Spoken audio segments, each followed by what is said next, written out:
Hello, I'm Commissioner Ben Hovland with the U.S. Election Assistance Commission.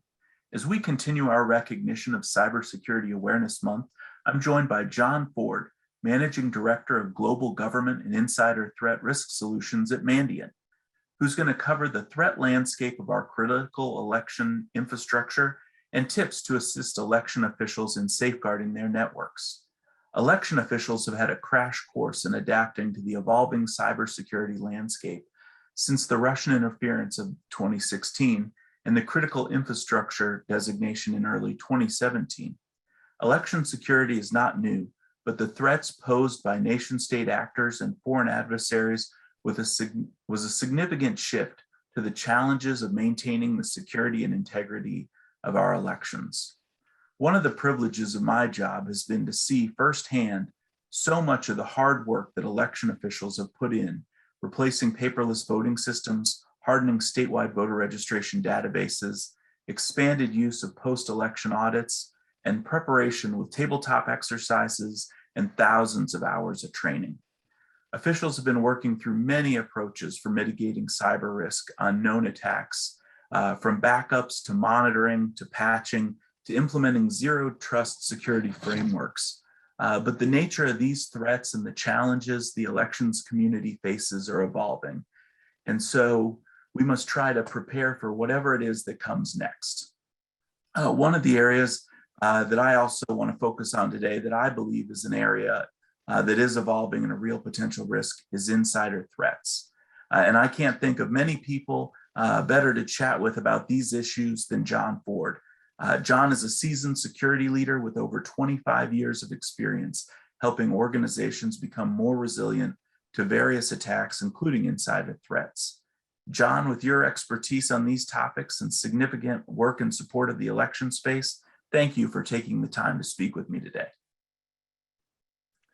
Thank you, Commissioner, for having us here today. We very appreciate the opportunity. Yeah, why don't we just jump into it? Just off the bat to sort of set the level, can you briefly discuss from your vantage point the threat cybercrime poses to the safety and security of U.S. elections and how you've seen the threat landscape evolve since 2016? Yeah, absolutely. So we kind of place things in about 4 different categories of how we look from an election security perspective and the kind of effects or that are imposed across that. The first one, most people are very familiar with is social media disinformation, right? So we're going to still see that. We saw that back in 2016. We project that we're still going to see that going forward around the political messaging, right? It may or may not coincide with elections. This is a campaign, but we certainly believe that's going to continue forward. Current Russian disinformation in this category is more focused on amplifying issues versus creating original or organic content, but we still believe that will continue forward, and we'll see how that evolves, certainly as we get into 2022 and 2024. Current China operations we see is in the espionage and more about gaining access to understand the political landscape, for where China tries to position their economic and global position development. We expect that will continue to increase. I've seen that since I began my cyber career in the FBI many years ago. So that is not likely to change going forward. Okay. Now, what we are seeing is a second category, which is around, cyber espionage, right? We agree that that's probably going to occur for most major elections going forward. So certainly as we get into the midterms for 2022 and then the presidentials for 2024, we will likely see that may increase in those spaces. The third category really starts getting around interference. If you start considering the first 2 categories and then you start talking about leaking that information and kind of a hack and leak campaign, which we've already seen before, those are going to be those are going to have a lot more impact, right? When I talk about this, all these things here as well, it's not just from a US perspective, this is a global perspective of things that we've seen. So I just want to kind of bring some of that into context as well. And then really for us, what is what we believe would be the most impactful, right, is around our fourth category that we have. And that's really around the penetration and the targeting of the election infrastructure, right? We have certainly seen that, there could be more advanced targeting towards OT in this environment. So our security, infrastructure security that we have around that. So thinking in terms of all the security that surrounds the actual election campaign, right, from an OT perspective, you do have power, which is going to be important. We've certainly seen some of those, attacks occur, not necessarily election oriented, but that's certainly occurred within the United States. But you can imagine different OT aspects that may occur around conventions, it may occur around elections, et cetera, et cetera. But as we start looking at the way a ransomware has evolved, we're starting to see that much more now get to where it's at the supply chain level. We call it top of funnel. And so where can you have the most mass effect if you're able to gain access to those critical elements? So you can only imagine that if ransomware was able to take hold in any election, whether it's city, state, county, local, or a federal election, and the actors were able to exfiltrate the actual votes, what would that do to the integrity of that election? Would we still be able to say that that election was really protected and the votes that we got back from the actors had not been changed in some way? So that would be very detrimental, as we would see in that. So protecting our election infrastructure and what we're seeing from current threats applied to that certainly is top of mind for us. Yeah, thank you. And again, I mean, a great example of why it's so important to have things like software independence, having the ability to mitigate threats, to recover, to be able to check things like post-election audits that give us that ability to go back in and be confident in the security and in the results of our election. You hit on it a little bit, but sort of to build off of that, it seems like what we saw in 2020 and 2021 thus far may have really just sort of been a preview for some of the threats that we can expect moving forward. Can you share your thoughts on things that election officials who may be watching this, things that they could be doing to be better positioned to counteract some of those known external cyber threats? Yes, of course.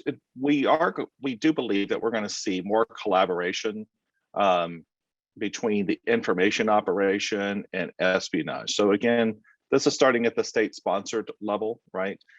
We do believe we've seen that. We're starting to see tighter integration of those efforts, and that becomes really pragmatic. And that's kind of probably what we can get into here in the future, because espionage, on its face, can take the effect of a true, what we would call an intelligence officer, which they coming from a state-sponsored service, or it can be the co-opting of someone by an intelligence officer or a state-sponsored to further their actions, right? And so we are starting to see that there's much tighter integration, and what that could become in the future is very interesting, and we can talk about that here in a little bit. When we're talking though about the criminal side of the elections, I would say that when we're looking at criminal organizations, we really need to be very top of mind and really considerate and thoughtful about how we approach security to these elections. Ransomware is probably something I hear almost every day. I've been on many cybersecurity talks this month, and it seems to be the one of the biggest things that people are considering. However, what we are seeing and what I'm hearing are not always matching. We are still hearing that when we hear ransomware, the first thing we hear about is phishing. What we don't hear, which is where we're seeing the landscape go to, is the exploitation of vulnerabilities. More ransomware is exploiting vulnerabilities today than it's occurring from phishing campaigns. And it's very important from a vulnerability management perspective that we identify those vulnerabilities first and get those managed as well, because the ransomware actors are able to gain access to environments without hardly any detection until the ransomware occurs.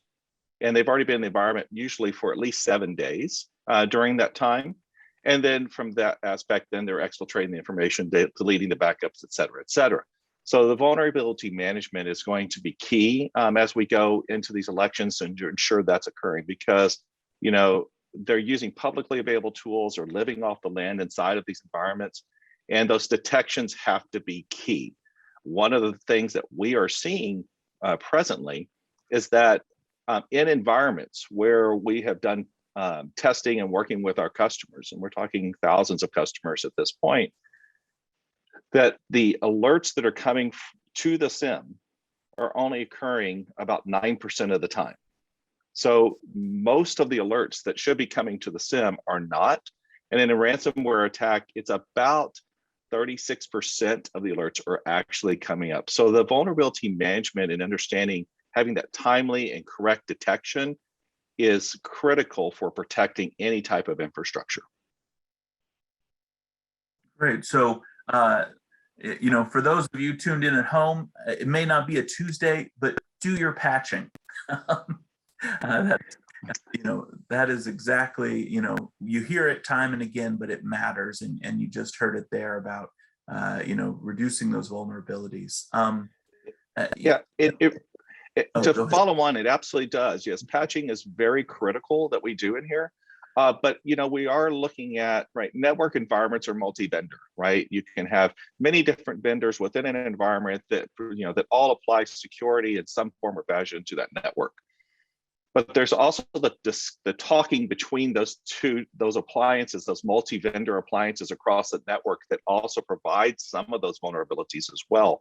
And they need to be tuned in such a way that they're all talking and getting that information to the SIM so the right people can look at that information. So there is two parts of the problem: actually the patch and vulnerability management, and the other side of it is the actual signals getting up to the SIM that for protection. Do you think, you know, thinking about that issue, you know, again, one of the real challenges in the election space is always, you know, funding. Elections chronically underfunded. You have so many jurisdictions around the country, you know, that you have a number of small jurisdictions with only a few staff and maybe not dedicated staff. Is there advice that you might give those offices, you know, on election officials, on how to address some of these issues, I guess, given those resource limitations? Yeah, you know, in election space, we do see that's probably one of the areas of resource constraints, and that's across the nation. We are seeing much more attention applied to the space, though, from a election security perspective. But you know, with elections, they're very temporal. They come up and they come down. The staffing comes up and comes down. In fact, the actual networks and the appliances that are used are sometimes rolled out of closets and taken up and taken back down again. So, you know, from a perspective of, you know, annual funding to ensure election security, there's not a lot of jurisdictions that apply an annual funding mechanism to that. So since you're working in a temporal kind of environment, usually over a period around 3 to 6 months, depending on how long that cycle or how large that election may be, it's very important that we're applying, you know, everything we can at that time, okay, and not on an annual basis, but we also apply what provides the best return on investment for that.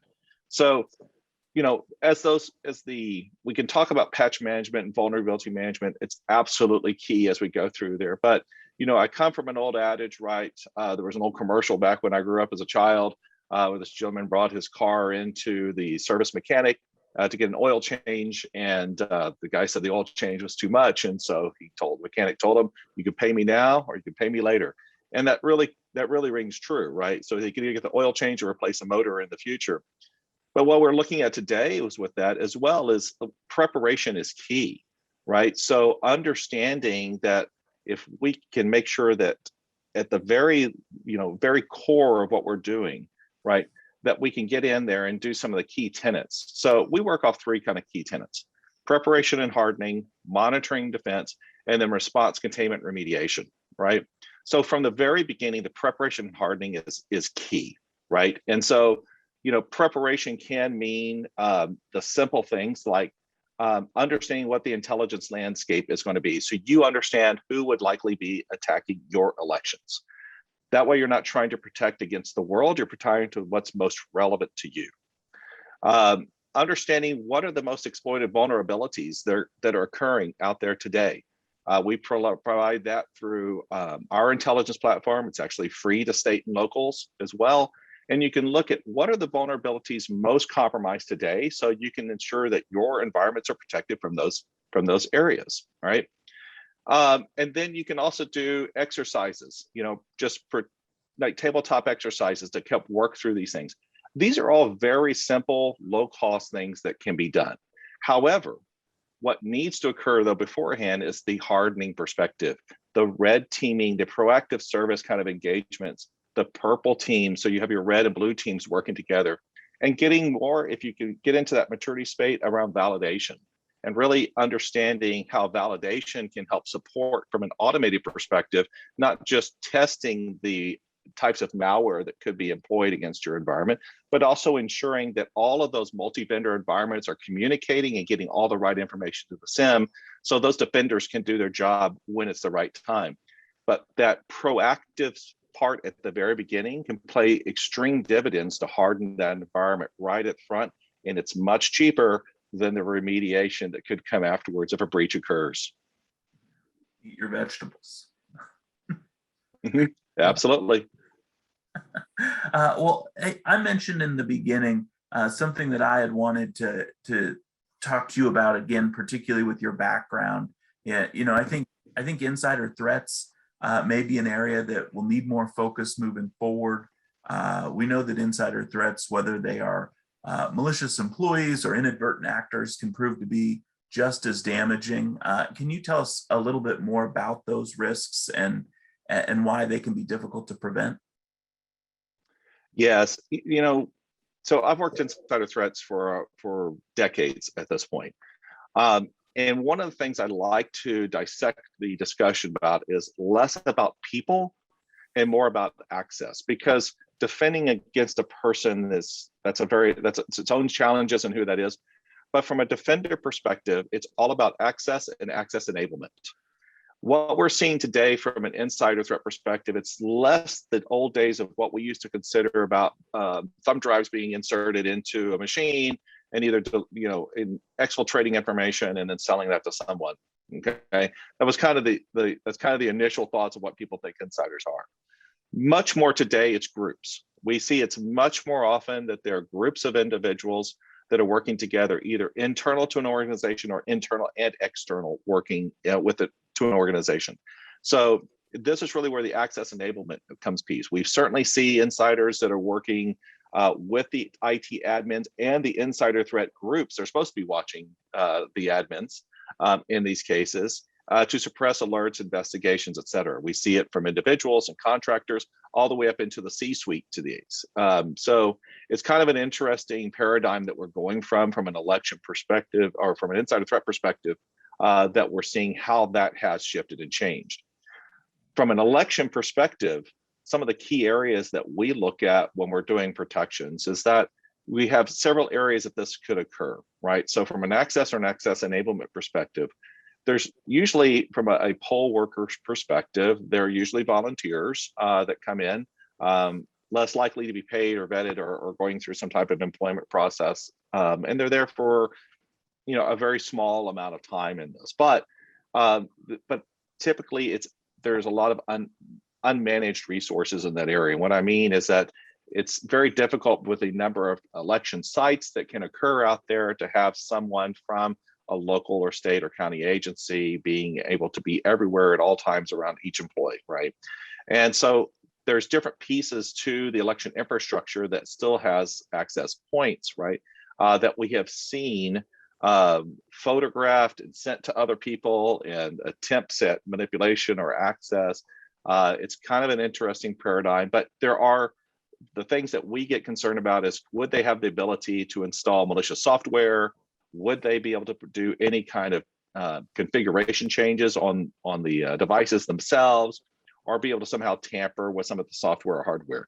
Those are some of the things from that perspective, but also working with admins, that becomes a whole nother level of discussion, right? So, we want to make sure that if there was any kind of checks and balances that could occur between what is being seen and what can be audited is very important, because having the ability to remove bias from the conversation and have some way to be able to check and record these actions, only because we have seen the suppression of these alerts and investigations. So that is something that we are starting to really take much more serious in the election space. Domestically, this often is less about espionage. If we're talking in a polling place, it can occur. There could be some co-opting of that, but not necessarily at the poll site level, right? The espionage, if those are occurring at a much larger area that would have much larger, impacts from those spaces. But usually from a domestic perspective, it's more about politicizing agendas, right? Being able to provide information for some type of perceived, group agenda, and we're talking small group agenda, that can get out to social media, right? We're certainly seeing that social media, in some views, is having as great an impact as some of the media reports that we see out there. So, social media certainly played that area, and having those accesses and being able to provide information to a wide audience can cause groups to act in a certain way. That's very interesting. Thinking about some of that and what you mentioned there, you hit on a little bit, but can you talk a little bit more about how election officials can combat these type of risks and what they should be thinking about implementing to prevent risks both by unintentional and malicious actors? And again, not to harp on it, but as I mentioned before, the underfunding issue, to the degree that there are recommendations that are not as resource dependent or resource heavy, that would be excellent. Thank you. Yeah, absolutely. What we're seeing from a threat perspective is getting much more into a supply chain paradigm. It's really important for everyone to really do a really good inventory of how supply chain impacts your elections. Now, this can be from third-party providers. It can go all the way down to hardware devices, but it's very important to understand that. And more important, but at least equally important, is that identifying all the access points. What we're typically seeing is it's an under determined area in many networks or with many sysadmins that are out there. We really don't see that there's a really great grasp of understanding all the access points into a network. So it's really good to understand this, because those are often a gateway into organizational networks. And from whether it's a criminal or a state sponsored or an insider, it's really it's a very good practice to lock those down, right? And these are all things that everyone can do on their own to really understand what that means. Again, from an access enablement perspective, we really want to have tight controls about who has access to what and who can enable access to what. And also on the other side, having the logs and audits and controls to be able to audit what is occurring. All of these can be done all on their own, but they have to be reviewed in a temporal time to ensure that any of those alerts are still making it back up to that SIM for protection purposes. Having a tabletop exercise is a low-cost item, right? It can be supported through vendors, or it can be done in-house. But what we often see is that playbooks just aren't there or existing about, if this situation occurs, this is how everyone is going to react, and this is what our playbook is going to be. It's key to have the understanding of how, if an event happens, how are they going to respond, and with whom are they going to respond, in what way. Having all of that determined with SLAs for that kind of response is key. Again, low cost or no cost, depending on how you look at it, because it may be done in-house, but it's something you need to understand who is going to respond and how they're going to respond in these events. Now, a little bit of an item that may cost a little bit much, but it's not a lot, is always to have someone on retainer. If something goes awry, you want to make sure that you have the ability to have someone who's guaranteed to respond in an event where you may not have that access. Because if something happens, and I've seen this unfortunately too many times, people call for these type of needs, and there's no one available, and there's no guaranteed response time. So think about those areas as well. Gaining intelligence, or what we talked about earlier about understanding what are the critical vulnerabilities that are today being exploited by the actors. Again, you can go to something like what we have through Mandiant Advantage, which provides that free to cities, state, and locals. Understand what vulnerabilities are being exploited and see if your systems are would be vulnerable to such exploits. That's a free and easy thing to do. And then understand what the threat landscape is so you can protect against those areas. That's absolutely key. And then as you think about going up the scale probably a little bit, right? You're going to want to have connections already pre-built with who is going to be doing any of the investigations of those areas and who might be monitoring. So having those connections with your boards of elections or Secretary of State, and what integrations would you have locally with your local FBI office or your DHS office, or hopefully both, are key as they go through, so they can help also inform and be there to provide support or assistance where needed. These are very key. If you move up the scale a little bit more, it's all about having 24/7 coverage during this time. And you want not just 24/7 coverage during elections, but you wanted something that's at scale. So if some type of compromise or vulnerability exploited somewhere else, it can be immediately employed to protect those environments as well across the United States. So you want to think of those areas where you can. The best things you can do, eliminate those noise of false alerts, right?